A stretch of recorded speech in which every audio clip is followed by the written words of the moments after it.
Good evening. This is my reading response for Nietzsche, for philosophical and scientific classics.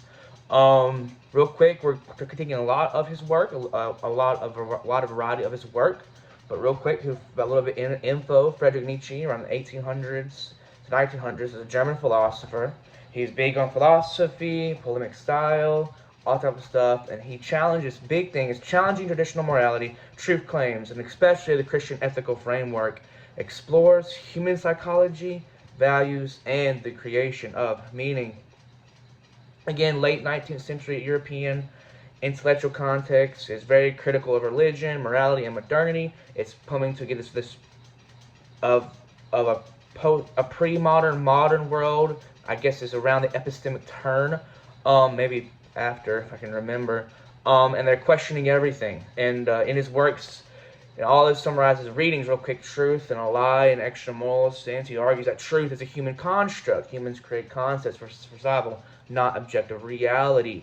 That is something that is new. He is questioning all that we believe truth to be.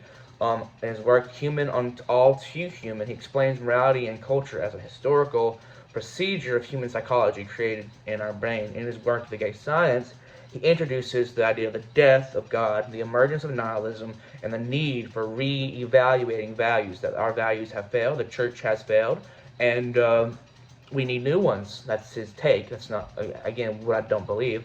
In his work Beyond Good and Evil, he critiques, again, morality, philosophical dogmas, and promotes philosophical freedom and perspectivism.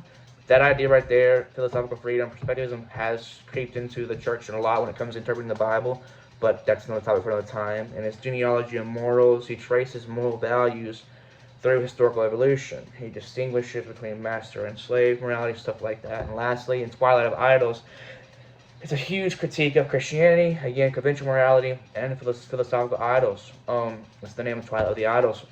He calls for reevaluation of all values. Everything, it seems to be, most of his work is reevaluating all the things that have seemed to be dogma in his church, not in his church, but in what is truth, basically.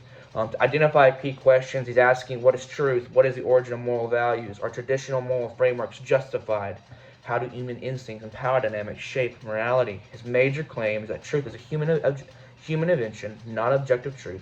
Morality is historically contingent, and Christian and slave morality suppresses life-affirming instincts in favor of guilt and resistance. His methodology is there is no empiricalism, because there is no empirical evidence of his worldview, but he looks at moral values. Everything he's doing is psychological insight into human drives, instinct, and resentment. There is no really systematic argumentation. But to critique it, to be honest, to say good critique was he writes. Well, he can't say he writes well, but he is of course an intelligent man. But he does bring in, he anticipates modern psychology and so psychology, and he's bringing in psychology a lot. His weaknesses are its overgeneralization and overgeneralization and elitism. Nietzsche often portrays morality as some simple conflict of masters and slaves, ignoring the idea of the social and cultural context. His ideas about the higher man justifying elitism and social hierarchy. And we know in his Übermensch, the Superman that he brings about, what happens is if I don't collect my thoughts, the Übermensch, that is what comes to justify when it comes to thinking like Hitler, the Aryan, the super brotherhood, the super bloodline, and it's amoral, it's evil, and it's wicked, and it's what brought about the genocide and Hitler and all that stuff. It's terrible.